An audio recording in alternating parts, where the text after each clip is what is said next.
warahmatullahi wabarakatuh. Ketemu lagi bersama saya Tabrinata dalam obrolan kantap.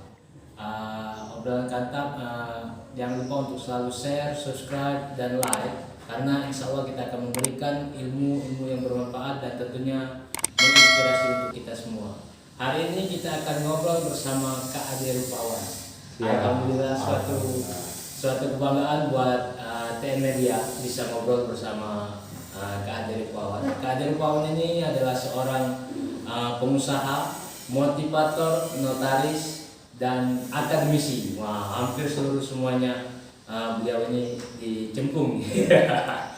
Oke, langsung saja Kak Ade. Kak Ade, untuk gimana sih kita ini kan, kalau saya lihat dari biografi Kak Ade secara lintas bahwa dulu Kak Ade ini kan seorang pegawai, tapi bagaimana itu bisa langsung ke notaris gitu kan, bisa langsung ke akademisi, itu bagaimana? Mungkin kawan-kawan media kan boleh bisa mendengar.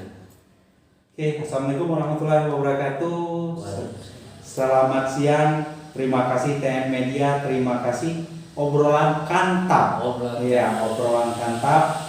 Terima kasih kepada adinda kita Tabrinata yang telah hadir di sini di acara kantap. Jadi obrolan kantap. Jadi perkenalkan, saya Ade Rupawan, SH, MM, MKM. Kebetulan saat ini notaris Kota Palembang dan PPAT Kota Palembang. Oke. Pada dasarnya sebelum saya mengawali karir jadi notaris, sebelumnya Dinda Nata Kanda ini sebelumnya karyawan di PT Personil Alidaya. Kebetulan PT tersebut anak perusahaan merupakan jaringan dari Indosat. Jadi kebetulan kalau jaringan Indosat berarti masih ada hubungannya, bau-baunya Indosat. Jadi Kak Ade di sana itu dari 2005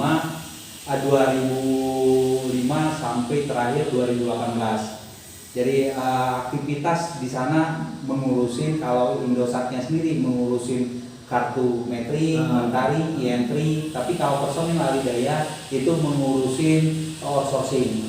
Jadi outsourcing, jadi kebetulan Kak Ade waktu itu dari 2005 itu mengurusin outsourcing. Kebetulan dipercaya dari 2005 itu sebagai salah satu pimpinan di Sumbaksel. Jadi aktivitas apa sih? Aktivitasnya itu rekrutmen, terus penempatan tenaga kerja di beberapa perusahaan. Jadi kayak seperti HRD, tapi aktivitasnya outsourcing. Jadi outsourcing itu bagi lulusan D3, S1, SMA itu mereka kita rekrut untuk ditempatkan di beberapa perusahaan, baik mulai dari tenaga security, tenaga janitor atau kebersihan, terus tenaga tekniker. Itu aktivitas awalnya. Jadi aktivitas awalnya sebagai karyawan, tapi karir sebelum di Personil Alidaya itu tenaga kerja kontrak juga di PT Satkelindo. Setelah Satkelindo bergabung dengan Indosat, kebetulan di Indosat itu belum diterima jadi karyawan, jadi mencoba melamar di grupnya Indosat itu di PT Personil Alidaya. Itu tahun berapa juga? Tahun awal sekali masuk Satkelindo waktu itu 2002 masuk Satkelindo. Sebelum 2002 itu banyak pekerjaan-pekerjaan yang dilakukan, masuk tetap sebagai karyawan. Jadi sebagai karyawan. Berarti tahun 2002 itu sebagai sales di PT Satkelindo sales. Jadi berawal dari seorang sales kartu metrik. Jadi berawal baru awal handphone masuk Indonesia. Iya, jadi tapi sebelum itu memang pernah kenal dengan dunia media sebelumnya di Jawa Pos Group di Bengkulu.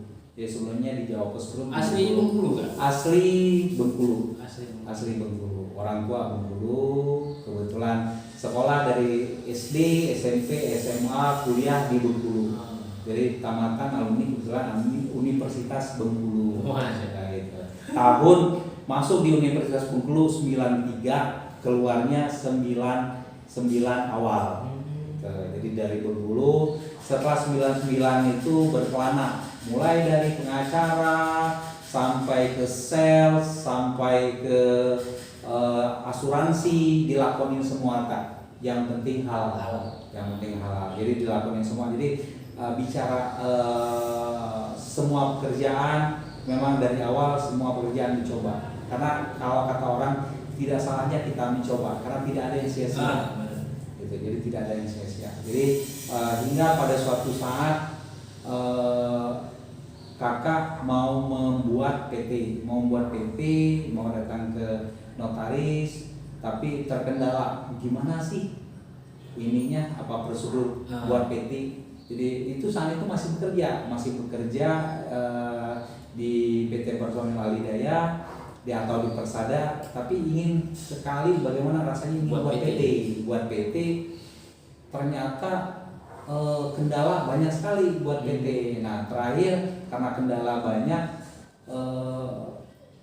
ngelihatnya begitu datang ke notaris, alangkah enaknya jadi notaris gitu loh. Jadi sedangkan aktivitas selama di Personil Alidaya atau Persada itu dengan notaris, aktivitas sehari-hari itu memang buat perjanjian, buat kontrak. Jadi tertarik ngelihat, awalnya memang tidak bercita-cita jadi notaris Kak. Tidak bercita-cita, tidak pernah terpikir mau jadi notaris, karena notaris pada waktu itu isunya itu notaris itu mahal Kak. Ya karena kakak merasa ya kita orang tua pas-pasan, terus juga kerja karir awalnya itu jadi karyawan biasa, jadi untuk sekolah notaris hal yang mustahil. Tapi begitu dalam perjalanan karena kakak mengikuti perkembangan, ikut NLP, ikut motivasi, tidak ada yang tidak mungkin di dunia ini. Karena satu hal, begitu kata manusia yang sukses itu, apabila kita yakin dan sungguh-sungguh, semua bisa kita lalui. Allah tidak tidur. Jadi silakan berangkat dari keyakinan itu, berarti bisa untuk jadi notaris itu bisa. Nah tahun 2011 awal karir karena mengurusin outsourcing, karena untuk menambah ilmu, 2011 kakak masuk Master Magister Manajemen MM di S2. Jadi untuk menambah ilmu itu kakak, karena kita ngurus tiap hari ngurusin outsourcing, kakak ngambil S2 Magister Manajemen supaya kalau kata wong Palembang itu supaya bisa nyambung. Karena aktivitas sehari-hari ngurusin manajemen, ngurusin wong. Jadi kakak ngambil MM 2011 sampai 2012 akhir selesai. 1 tahun. 2 tahun. Jadi 2011 awal masuk, 2012 akhir selesai. Nah terus melihat perkembangan yang ada, kayaknya enak ya jadi notaris ya, karena berurusan notaris 2013, 1 tahun jarak dari MM itu mengambil S2 MKN, Magister Penotariatan. Walaupun tertati-tati ngambil MKN, tapi yakin bahwa insya Allah awalnya sih coba-coba tahu-tahu lulus. Tahu-tahu lulus, ikut jalur, ikut ini lulus, alhamdulillah. Dengan ikut jalur lulus,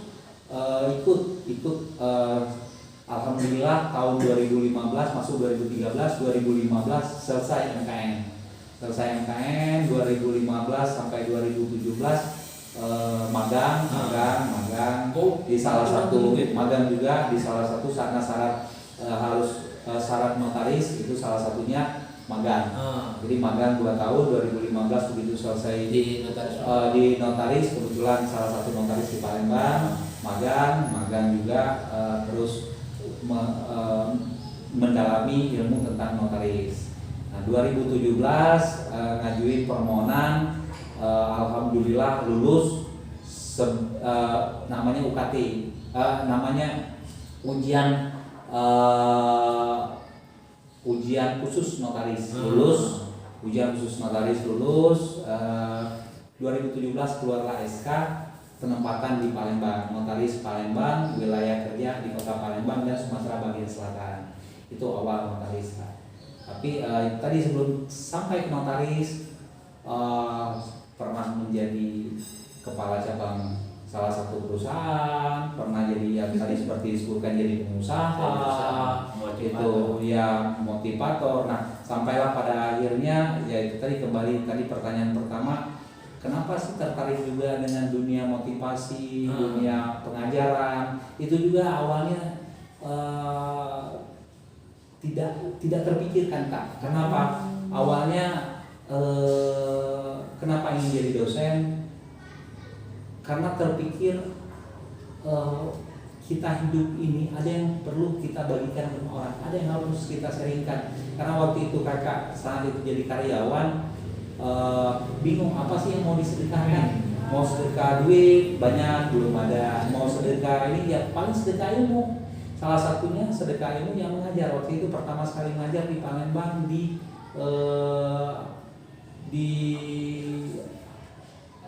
yang di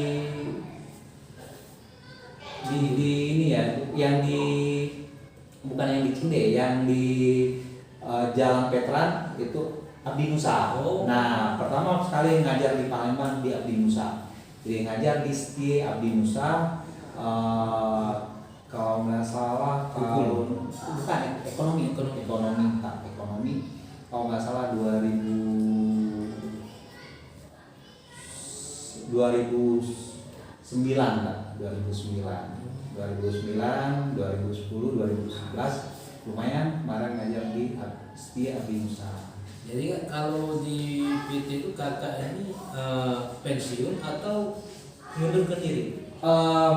Statusnya pensiun dini. Pensiun dini. Karena kalau menunggu pensiun yang sebenarnya di perusahaan PT Personel Alidaya atau Persada itu umur 56 tahun baru bisa pensiun. Jadi waktu itu kakak minta pensiun dini supaya tidak dua kaki. Jadi tidak sebagai notaris, tidak sebagai karyawan juga. Itu jadi, waktu di Jakarta. Terakhir pensiunnya di tahun 2018 di Jakarta sebagai Head Legal Division. Jadi Head Legal Division. Jadi selesai berakhir di situ, konsentrasi 2018 konsentrasi di notaris dan PPAT di Kota Palembang, dari ke Palembang. Mengalami dari pensiun dini sampai ke pindah Palembang, transisinya itu bagaimana? Atau ada kesusahan atau gimana? Awalnya pastilah, Kak. Pasti, tak. Jadi awalnya untuk ibaratnya untuk terjun dari seorang karyawan menjadi seorang notaris. Boleh dibilang notaris itu dia pejabat umum, tetapi dia tidak digaji oleh pemerintah, tidak digaji oleh negara. Jadi dia honornya dari masyarakat. Jadi awalnya kaget, Kak. Kaget kenapa? Begitu bulan pertama kita sudah tidak terima gaji lagi, karena kakak sudah dari tahun 2000 tamat kuliah tahun 99 itu jadi karyawan. Begitu tamat langsung jadi karyawan di berbagai macam perusahaan. Jadi begitu tahun 2018 kan kaget nih. Udah berapa puluh tahun jadi karyawan, kaget. Jadi notaris, terus yang datang belum ada. Ya dengan pindahnya menjadi notaris otomatis direktur utama kita Allah Subhanahu wa taala. Jadi mau tidak mau ya kita berdoa dan berusaha, tetapi kembali lagi karena ini sudah pilihan, jadi notaris dan BPAT sudah pilihan, kita harus mengambil hikmah dan ya kembali lagi kita mantap, jadi bukan kantap, jadi mantap, makan tabungan, kebetulan dapat dari uang pensiun, jadi selama belum ada selama belum ada klien nasabah atau para pengadap, otomatis mantap Ya, sesuai dengan tabungan. obrolan kita juga Kantap. kantap. Jadi mantap kantap. Jadi Pas. makan tabungan. Makan tabungan. Makan tabungan dari hasil pensiun ini yang dari perusahaan itu. Jadi begitu sambil berjalan, datang satu yang buat akta, datang dua, datang yang buat sertifikat tanah. Jadi dari situ termotivasi. Ini kayaknya benar-benar bisa menjadi ini ya bisa jadi kalau dipikir ya untuk pertama sekali benar-benar sulit, tapi Allah sudah memberikan ini pilihan. Ya, Allah sudah memberikan jalannya ini, kita menjalani. Alhamdulillah ini masuk di tahun 2018, 19, 2020, 2 tahun ya, masuk hampir 3 tahun menjalani profesi notaris dan PPAT. Alhamdulillah. Kembali yang pasti yakin. Itu kalau istilah kebetulan kakak di alumni HMI, yakin. Kalau kami di HMI itu YUS namanya, yakin usaha sampai. Jadi insya Allah dengan kegiatan seperti ini, insya Allah saya yakin Allah akan memberikan yang terbaik. Itu mungkin tak. Jadi untuk yang bagi teman-teman yang ingin mendalami notaris yang saat ini bekerja, tidak masalah, silahkan lakukan yang terbaik, karena profesi notaris dan PPAT awalnya memang kita harus merintis memang tertatih-tatih, tapi dengan seiringnya waktu, banyaknya kenalan, banyaknya relasi, terus kita memberikan yang terbaik, dia akan berkembang dari mulut ke mulut. Dari situlah nanti rezeki Allah berikan melalui orang-orang yang menghadap ke kita. Itu kita. Dan ini aku tadi kan lihat di profil ada masuk di Pradi kan. Jadi perbedaan mungkin kawan-kawan ini kan ada yang tahu kan, ada yang tidak. Perbedaan notaris sama pengacara itu apa perbedaannya? Oke, salah satu perbedaannya notaris dengan pengacara. Kalau pengacara itu profesi. Kalau pengacara sama dengan dokter, sama dengan akuntan, itu profesi. Jadi kenapa profesi? Karena profesi mereka itu bisa pertama bisa dilihat sangat jelas sekali perbedaannya dengan notaris. Profesi kalau pengacara itu begitu dia bisa buka kantor di mana-mana. Sama kayak dokter, dia bisa buka kantor di mana-mana, itu karena dia profesi. Nah, sedangkan notaris itu pejabat umum. Pejabat umum, jadi pejabat umum, mereka pejabat umum ini itu mereka terikat dengan sumpah jabatan. Jadi mereka perpanjangan tangan dari pemerintah, tapi tidak digaji oleh pemerintah. Nah, sama ya. Ya, yang menggajikan itu masyarakat dalam bentuk uang jasa atau honor yang diberikan masyarakat kepada notaris. Tetapi kembali lagi, kalau pengacara dan dokter itu tidak ada masa pensiunnya. Nah, tapi kalau notaris PPAT ada pensiunnya. Dia tidak digaji oleh pemerintah, tapi ada pensiun. Pensiun umur 65, dari notaris harus pensiun, dari PPAT harus pensiun umur 65 tahun. Kalaupun mau mengajukan perpanjangan, itu nanti kita harus mengajukan surat ke instansi tersebut, itu paling diperpanjang 2 tahun, 67 tahun. Nah, setelah itu apakah masih bisa? Tidak bisa lagi. Karena apa? Karena sudah diatur di undang-undang, karena notaris itu mereka pejabat umum. Kalau PPAT, pejabat pembuat akta tanah, itu pejabat akta. Jadi pejabat akta, jadi khusus membuat akta. Cuman kembali lagi, kalau PPAT itu kembali kita lihat ada dibatasi buat akta, tapi kalau notaris tidak dibatasi, silakan buat akta apa aja bisa. Ya, jadi ya buat akta. Kalau di PPAT aktanya dibatasi. Berarti tidak ini kayak tidak harus ngambil hukum kalau mau jadi notaris. Oh, wajib. S1-nya harus hukum. Jadi bedanya dengan profesi yang lain, kalau misalnya pengacara itu S1-nya hukum, misalnya S2-nya mau ekonomi, mau jadi mau ngambil yang lain bisa kalau pengacara. Tapi kalau notaris itu dia S1-nya hukum, S2-nya ke notariatan harus hukum juga. Jadi itu namanya magister penotariatan. Jadi S1 hukum, S2 magister penotariatan wajib. Terus magang juga wajib. Karena kenapa? Karena mereka ini pejabat umum, perpanjangan tangan pemerintah dalam arti kata apa yang dibuat oleh notaris itu merupakan akta otentik. Akta otentik dan itu dapat dibuktikan di pengadilan gitu kan. Tahun berapa kakak dilantik oleh Pratiga? Oh dulu waktu kakak masih kerja, jadi masih kerja, sempat ikut pengacara, sempat ikut ujian pradi itu tahun 2014 ikut pendidikan, terus pelantikannya juga waktu itu ikut tahun 2015 di pradinya. Nah, 2015 cuman ya kembali lagi kartu pradi sendiri digunakan ya waktu saat bekerja itu mendampingi perusahaan sebagai tim kuasa dari perusahaan atau tim hukum di perusahaan. Jadi khusus untuk perusahaan dan itu kembali ke PHI, Pengadilan Hubungan Industrial, bukan yang pidananya, bukan yang perdata, tapi khusus PHI. PHI itu salah satu pengadilan yang berhubungan tentang tenaga kerja, tentang industrial ya gitu.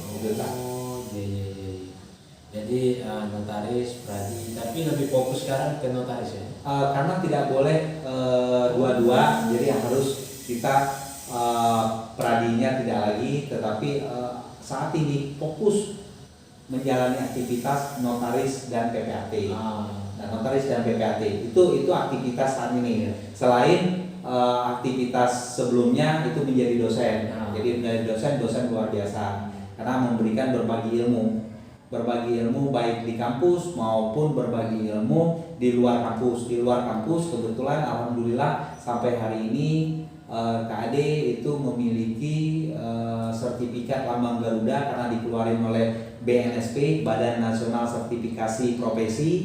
Kakak sudah 4 sertifikasi profesi ya, 4 sertifikasi profesi itu lambang burung Garuda. Saat pertama sekali itu profesi yang diakui itu karena keahlian SDM, jadi sumber daya manusia dapat yang namanya HRM. Jadi HRM itu CHRM, Certified Human Resource Management. Itu yang pertama sekali dapat sertifikasi itu. Sertifikasi yang kedua dapat yang namanya sertifikasi okupasi tenaga security garda utama. Itu tugasnya apa? Memberikan training kepada BUJP. BUJP itu Badan Usaha Jasa Pengamanan yang memiliki satpam. Yang dilatih itu siapanya? Yang dilatih itu para manajer satpam. Kebetulan KD pegang sertifikasi itu melatih para manajer satpam. Oh, bukan satpamnya ya? Bukan satpamnya, tapi manajer satpam. Jadi manajer satpam, manajemennya. Tapi manajemen itu ada yang dari satpam karir, ada yang memang pengusaha, ada yang memang direktur Badan Usaha Jasa Pengamanan tersebut. Nah itu alhamdulillah KD melatih. Ya ada sertifikatnya dikeluarin langsung oleh Mabes Polri. Jadi Mabes Polri itu bekerja dengan PP, dengan pensiunan pusat polisi mengeluarkan sertifikasi okupasi, namanya okupasi garda utama ya, dikeluarkan oleh BNSP. Gitu. Jadi pengakuan negara. Oke, yang ketiga sertifikasi training for trainer. Training for trainer siapa dia? Men-training para calon-calon pemberi materi. Misal pemberi materi itu dia ingin memberikan materi ke rekan-rekannya menjadi pembicara, itu KAD ikut training itu. Jadi TFT kebetulan kemarin ikut waktu pandemi, ikut bersama teman-teman dari seluruh Indonesia. Berarti lewat Zoom? Lewat Zoom meeting. Jadi lewat Zoom meeting dapat pengakuan negara juga. Itu yang ketiga, itu certified training for trainer. Oke, yang terakhir Kak, yang terakhir KAD dapat burung Garuda satu lagi, itu master trainer. Master trainer dari BNSP juga. Nah itu nanti gunanya ke depan, kalau ke depan misalnya jadi asesor, kita itu sudah memiliki jenjang untuk jadi asesor. Tapi tentunya satu langkah lagi ada tes asesornya untuk jadi asesor. Nah, kegunaannya untuk apa? Kenapa profesi itu Kak diambil? Karena itu hobi. Itu hobi. Jadi walaupun jadi notaris, hobinya ingin memberikan materi, ingin berbagi, itu tetap masih jalan. Karena apa? Karena kembali kalau hobi itu enjoy. Enjoy itu kadang tidak diberi insentif, kadang hanya ini. Karena apa? Intinya itu bagaimana? Karena KD punya moto. Nah, mungkin teman-teman di sini kalau moto KD itu motonya jadilah lebah dan jadi batang pisang. Kenapa jadi lebah? Karena mata lebah dan mata lalat beda. Kalau mata lebah, ya mata lebah diletakkan di tempat kotor pun dia akan tetap mencari madu, mencari yang bersih. Ya, jadi mata lalat itu ditempatkan yang bersih, dia akan mencari barang yang kotor. Kalau mata lebah ditempatkan barang yang kotor, dia tetap ingin mencari yang bersih. Jadi kenapa? Karena KAD dari kecil punya moto ingin jadi seekor lebah. Karena kenapa? KAD ingin jadi bermanfaat bagi banyak orang. Karena hidup kita nggak lama, hidup kita sebentar sekali. Ya, karena hidup kita sebentar, kita harus bermanfaat bagi orang lain, bermanfaat bagi keluarga, bermanfaat bagi masyarakat, bermanfaat bagi negara. Nah, kenapa? Lebah itu dapat makanannya dari yang baik-baik dan memberikan makanan pun yang baik-baik. Itu kenapa terus kenapa motonya moto lebah itu nggak pernah mengganggu orang. Tapi kalau dia nggak akan menyerah. Itu moto jadi seekor lebah. Terus moto yang kedua, ada dua moto dalam kehidupan KD. Jadi batang pisang atau jadi pohon pisang. Kenapa harus jadi pohon pisang? Karena pohon pisang ini pertama memberikan banyak manfaat juga. Yang kedua, begitu sudah hidup anaknya akan ada. Makanya senang sekali dengan kedatangan tim dari JN Media. Itu terima kasih karena apa, kita bisa bersinergi. Karena tadi pohon pisang itu adanya anak itu akan berkembang. Begitu dibunuh ibunya, begitu dibunuh pohonnya, anaknya akan muncul dan makin banyak. Makanya kenapa KAD ngambil falsafah lebah dan pohon pisang. Lebah ingin memberikan yang terbaik, dapat yang terbaik, memberikan yang terbaik. Sedangkan pohon pisang itu apabila sudah ditanam, dia tidak akan mati. Ya, kecuali kalau kita memang menghancurkan semua sampai anak-anaknya. Begitu pohon pisang hidup, dia selalu akan hidup sampai anak-anaknya tumbuh banyak. Mungkin itu salah satunya kan. Kalau dalam hidup pohon pisang dan madu lebah dan pohon pisang. Selanjutnya kita kan memasuki tahun 2020 ini penuh dengan kesusahan, di mana kita dapat musibah corona. Nah, untuk sekarang ini Kak, yang kita kan berbicara ini mulai bisnis ini ya.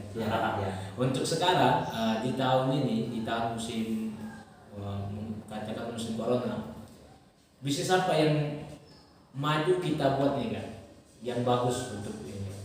Kalau kedepannya, karena selama corona itu ya pasti tetap ya, mungkin tadi lupa ya, kita masker. Kebetulan kenapa kita buka masker tadi, karena kita pada posisinya tetap kita pakai masker ya. Kalau ini kita menjaga jarak. Kenapa? Karena tetap kembali lagi di posisi corona ini kita harus menjaga jarak, menggunakan masker dan cuci tangan. Nah, kebetulan tadi saya bilang ke Adinda, kita cuci tangan dulu, kita mandi bersih-bersih dulu ya. Jadi supaya nanti kita enak komunikasinya. Oke. Terus apa bisnis apa yang bagus? Pertama, kalau menurut kakak, bisnis semuanya bagus, tapi kita harus banyak inovasi. Inovasi, kenapa? Karena kalau selama ini bisnis yang kita lakukan sebelum corona itu bisnis yang bisa ketemu langsung orang, bisa ketemu langsung barangnya, bisa ini. Sekarang semua bisnis bagus, tapi yang jelas bisnis itu harus punya inovasi. Pertama punya inovasi, yang kedua biaya operasionalnya bisa dengan murah. Ya, misal Kalau kita contohin kebetulan kita sama teman-teman, kakak sama teman-teman itu selama ini kan bisnis training. Bisnis training itu kalau kemarin kita training itu biayanya itu 3 juta, 4 juta, ada yang 5 juta kita buat biaya, buat acara itu di hotel, ada biaya hotel, ada biaya makan. Nah, kalau sekarang kita nggak ngeluarin biaya lagi. Nah, buat Zoom meeting, biayanya ringan, terus kita juga aman, kita dari rumah. Tapi kita mau tidak mau ya kita buat inovasi. Inovasinya apa? Bukan kemarin kita training bagaimana materi lewat training melalui PowerPoint itu kita bisa modifikasi, bisa dengan PowerPoint yang ada lagu-lagunya, kita memberikan materi terus yang orang bisa cepat masuk. Karena apa? Kalau di zaman corona kita buat training itu kita buat training, kalau training terlalu serius orang nggak lama 20 menit bosan. Bagaimana kita membuat training itu orang suka dan tidak keluar dari Zoom meeting? Bagaimana itu kreativitas? Bagaimana ada humornya, terus ada yang membuat orang itu bertanya-tanya. Jadi kita buat bagaimana ilmunya, bagaimana kita menjadi ditunggu-tunggu. Jadi mereka mau ke toilet pun mereka bisa tahan sampai Zoom-nya berakhir. Kenapa? Kita harus dirindukan. Event apa yang dirindukan? Misal kita buat eventnya itu judulnya salah satu misalnya jomblo, bagaimana mengakhiri jomblo, terus bagaimana kegiatan-kegiatan anak muda yang butuh membangun bisnis baru. Nah itu kita lakukan. Kenapa? Karena dengan seperti itu ya anak muda bagaimana saat ini di rumah bisa menghasilkan uang. Kenapa? Karena intinya satu, dengan adanya kita banyak di rumah, aktivitas di rumah, pemasukannya udah nggak ada lagi kalau kita nggak buat inovasi. Nah inovasi ini tentunya harus kolaborasi. Ya nggak bisa sendiri. Nah kebetulan kakak juga punya ini ya punya slogan itu 5 on. Apa itu? On yang pertama itu kita harus punya vision. Jadi on yang pertama itu punya vision. Jadi bagi teman-teman muda ya kita yang on yang pertama itu harus punya vision, visi. On yang kedua fashion yang disenangin. Kita harus melakukan sesuatu itu yang kita senang. Begitu kita senang ngobrol dengan JS Media itu bisa berjam-jam. Itu harus TN Media ya. Begitu kita ngobrol dengan TN Media bisa berjam-jam itu karena passion. Yang pertama tadi vision, punya visi. Jadi on yang kedua fashion. Fashion itu apa? Yang kita senangin. On yang ketiga kita nggak boleh dong kita hanya ngomong doang. Kalau ngomong doang itu ngaco. Yang action. Yang ketiga itu action. Yang keempat itu yang saya cari. Dan kebetulan alhamdulillah ketemu dengan teman-teman anak-anak muda yang luar biasa kreativitas. Yang keempat itu collaboration. Nah, jadi harus kolaborasi. Nggak ada lagi zaman sekarang ini kita kerja sendiri, kita kotek-kotek sendiri, nggak ada. Tapi kita berkolaborasi. Karena manusia itu punya keunikan. Keunikan mereka itu harus kita bangun. Jadi harus punya vision, passion, action, terus collaboration. Nah, yang kelima, on yang kelima ini luar biasa. On yang kelima ini supaya kita nggak stres setelah kita melakukan action, setelah kita kolaborasi, setelah kita punya mimpi. On yang kelima ini jangan ditinggalkan. On yang kelima ini conclusion. Conclusion itu kita berserah diri dengan Allah. Karena kalau Allah mengatakan kun fayakun, apapun yang terjadi, terjadilah. Ya, jadi walaupun kita nggak ya kayak kakak sendiri sebelumnya nggak bercita-cita jadi notaris, alhamdulillah karena kembali lagi conclusion, mungkin Allah menyimpulkan ini yang terbaik, jadi sampailah pada tahap jadi notaris dan PPAT. Yang kelima ini harus kita penting supaya kita nggak stres, karena kalau kita udah kolaborasi, sudah action, sudah bermimpi, sudah melakukan yang terbaik, hasilnya nggak ada, serahkan dengan Allah. Conclusion. Jadi 5 on ini itu saya belajar bukan dari kakak, 5 on itu dari guru kakak Jamil Azaimi. Jadi kakak belajar, kebetulan alumni dari Academy Trainer. Pak Jamil Azaimi itu salah satu guru yang memberikan, kalau Pak Jamil itu onnya 4 ya, vision, passion, action, collaboration. kakak cari lagi tambahannya on. Berarti kenapa? Supaya kita tidak stres, klop. Cari lagi apa yang bisa bisa melengkapi. Berarti ada 5 on. Ya. Jadi karena kita juga muslim, ada rukun Islam kita 5. Jadi kita klopkan jadi 5 juga. Jadi on yang terakhir itu conclusion. Itu mungkin Dinda Nata. Siap. Ya, 5 tadi Kak, habdun minan nas dan habdun minallah. Benar. Gitu. Jadi kalau kita di dunia ini, kalau kita sudah maksimal secara keduniaannya, tapi kalau kita nggak berhasil, kalau kita tidak conclusion, tidak menyerahkan dengan Allah, kita biasanya stres. Kenapa? Kita sudah melakukan yang terbaik, kita sudah memberikan yang terbaik, kita sudah jadi yang terbaik. Tahu-tahu apa yang kita inginkan, karena tidak semua yang kita inginkan itu bisa dikabul dengan segera. Karena bisa jadi menurut Allah itu bagus, menurut kita enggak. Bisa jadi menurut kita bagus, menurut Allah tidak. Tapi kembali tadi Kak, yang penting pada para teman-teman, bagi adik-adik atau rekan-rekan, intinya satu dengan posisi pandemi kayak gini, lakukan yang terbaik, action, jangan hanya menunggu. Terus kita lakukan yang kita suka. Terus setelah itu kita baru cari inovasi, terus cari teman untuk kolaborasi. Jangan lakukan sendiri, karena kita tidak pernah tahu dari sekeliling kita itu ada orang-orang yang terbaik. Begitu kita kumpul dengan orang terbaik, kita akan kolaborasi. Nah, nanti setelah itulah kita lakukan, 4 tahun kita lakukan, kita tunggu hasilnya dari Allah. Ya, itulah conclusion 5 tahun. Iya. Terakhir nih Kak, mungkin ada pesan-pesan buat kawan-kawan TN Media untuk ke depan kan, supaya bisa menjadi sukses dan menjadi berguna untuk bangsa dan negara. Oke, pesan yang terakhir itu jadilah manusia yang bermanfaat bagi keluarga, bagi masyarakat, bagi negara. Jangan dimulai dari negara, tapi dimulai dari diri sendiri. Caranya apa? Lakukan hal-hal yang kecil. Hal-hal yang kecil itu bisa jadi besar. Karena apa? Sukses seseorang itu dimulai dari satu langkah pertama. Jangan pernah berpikir orang sukses itu tidak ada proses. Tapi orang sukses itu langkah pertamanya itu harus ada langkah, harus ada action. Jangan sampai kita jadi NATO, no action to only.